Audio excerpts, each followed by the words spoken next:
వాడికి 20 ఏళ్ళు వచ్చాక మీ నాన్నగారి గురించి మీ అభిప్రాయం చెప్పమానండి. మా నాన్న గొప్పవాడగానే ఆయన కొన్ని విషయాలు తెలియవండి. ఎందుకంటే వీడికి ఒక గర్ల్ ఫ్రెండ్ వచ్చింది.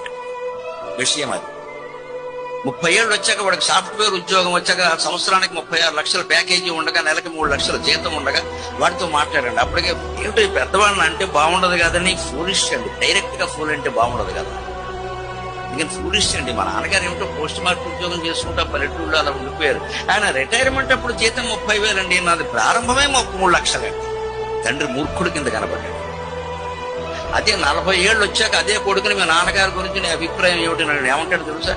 పెద్దవాళ్ళు చెప్పారంటే ఊరికే చెప్తారు ఏంటంటే కొన్ని నిజాలు ఉంటాయంట.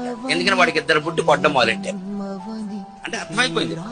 50 ఏళ్ళు వచ్చాక ఏ కొడుకునైనా మీరు గమనించండి, మా అన్నాల బల దగ్గర కూర్చుని మా నాన్న మా అమ్మ అని పాఠాలు చెప్పడమే ప్రమాణం. ఎందుకంటే వాడిద్దరు అప్పటికే వెళ్ళిపోయారు.